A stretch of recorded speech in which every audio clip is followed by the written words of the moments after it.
So we heard those lovely teen girls talking about what they find frustrating that adults do.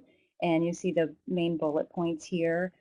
And the themes were very similar to what we heard before. But when adults put the responsibility on the teen to reach out and just make general comments like, you can come to me, adults who make things awkward or who overreact or seem dramatic or are overly emotional. And this just reminds me that our mood makes a difference when we're with teens. And so when we can be calm and find that space, they respond positively to that. And we'll revisit this when we talk about activities with teens. And then the suggestion to keep things within the family and not talk about them at school or with friends.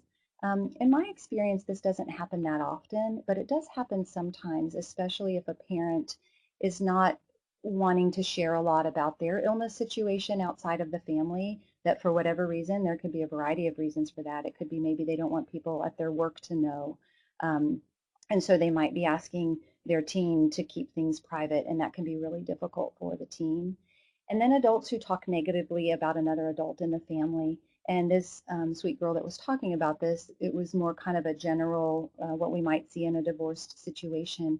But we do see this sometimes with illness, where the dynamic could be that the healthy parent, the non-ill parent, maybe doesn't necessarily believe or has a lot of confusion or doubt about what's happening with the ill parent. And so they might be saying things to their teen like, oh, your dad isn't really that sick, or he's just being lazy, or your mom is just wanting to get attention, and putting the teen in the middle of that dynamic. So now we're going to move into, I'm going to turn it back over to Meredith, and we're going to move into building rapport with teens.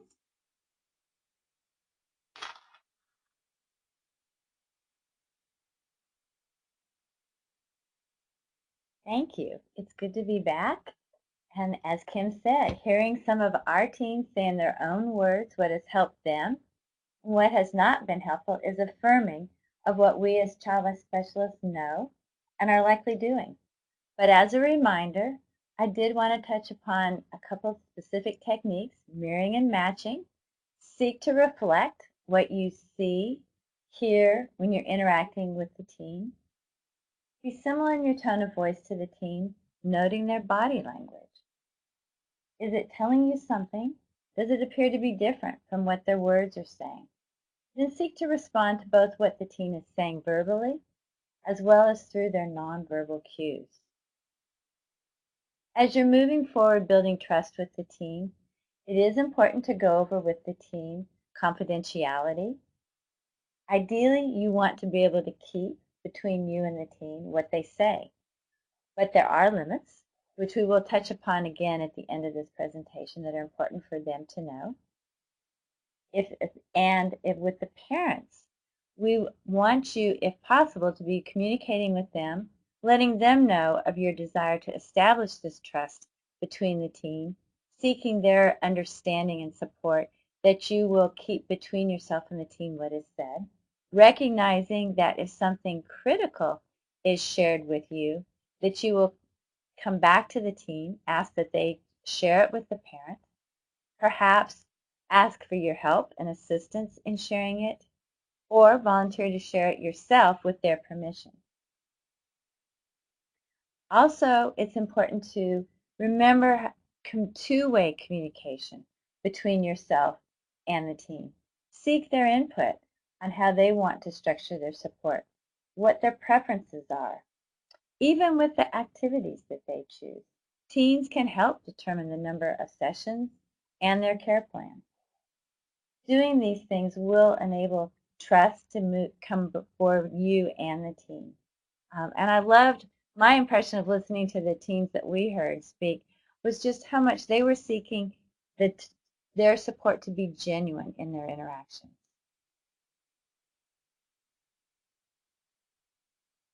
A few other reminders. Remember to listen rather than telling. As you are listening, hearing what their emotions may be validating those emotions. Particularly important is to normalize for teens many of their feelings. This can be such a huge relief for them. They may not be sharing what their emotions are with their peers, helping them understand that they may, in certain situations, becoming more mature than their peers because of the health situation that is on in their family is particularly helpful. They may, as Kim referenced, it's so normal for teens to potentially be seeking risk-taking behaviors, but they're gaining additional maturity due to the uniqueness of what their family is going through as opposed to their peers, and feeling out of step, that those things that they see their peers seeking don't feel as helpful for them anymore, and they don't want to be at some of those parties or even involved in some of the silliness that teens tend to be doing. Do encourage their questions, expressions of concerns, and ask open-ended questions. What are you wondering about your mom's surgery? Or even perhaps you did a great job helping your little brother visit your mom in the hospital. But I'm wondering what was difficult for you at the visit, rather than a simple yes/no question. Are there any questions you have about your mom's surgery?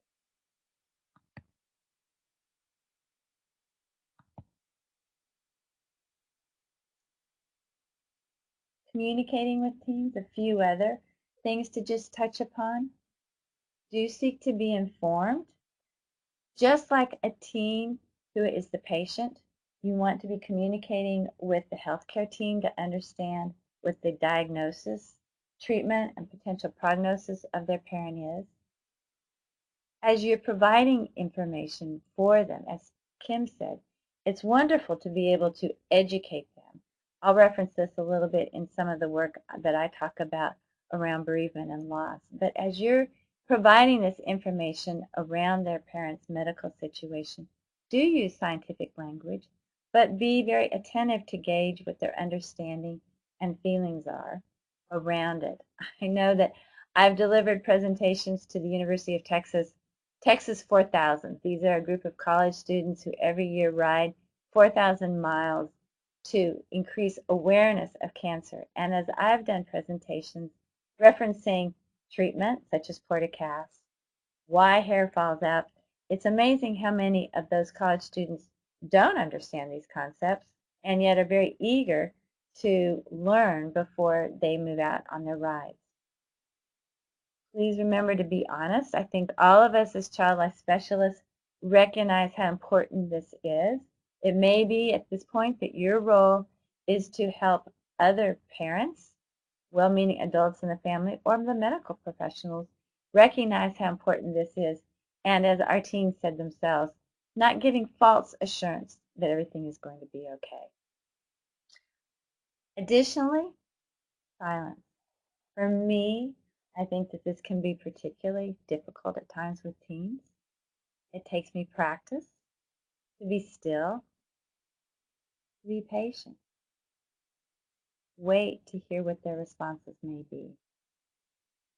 Something that's been beneficial when working with teens, which may feel simplistic, is providing them with something to help keep their hands, even their eyes busy. I remember working with a teenage boy, initially as a middle schooler, when his mom was diagnosed with breast cancer. As she recurred and was entering a final phase of her life, when he was a junior in high school, he was suddenly a 6'1" guy pulling up, driving his own car to our offices.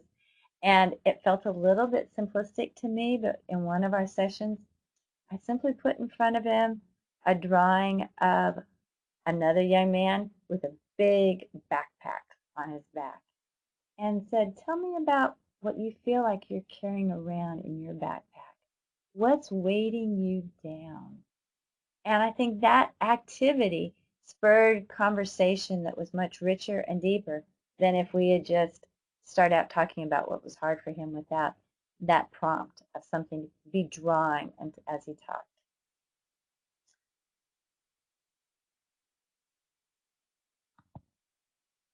A few reminders again, especially around helping teens express themselves with open-ended conversation. Other teens have wondered.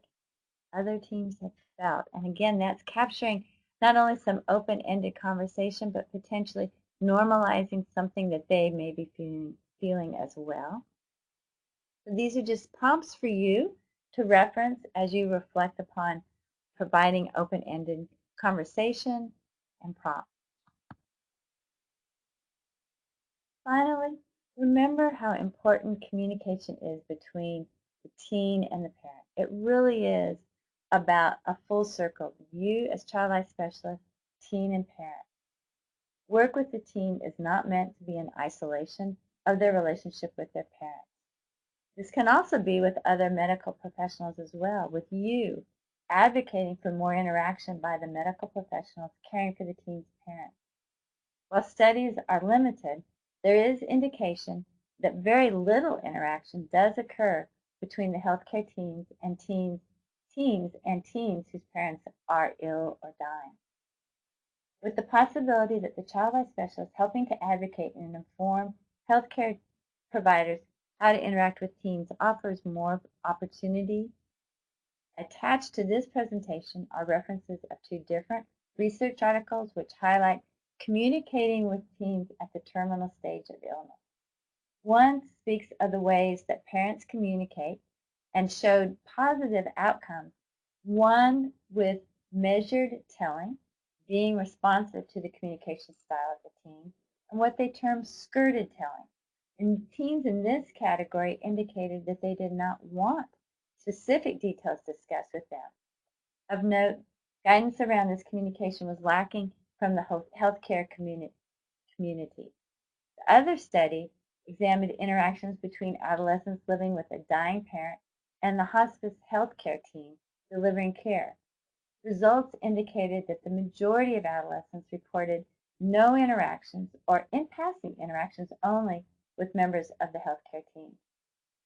While lack of contact was often attributed to the scheduling, the results indicated that the majority of the adolescents would have benefited and actually wanted interaction, if possible, from the healthcare team caring for the parents. In the study of 30 teens, there were a handful who did develop positive, strong relationships with the hospice healthcare team. These findings suggest that the healthcare team may be missing important opportunities to assess teens' needs, provide them with the support, and refer them to potentially additional counseling if needed.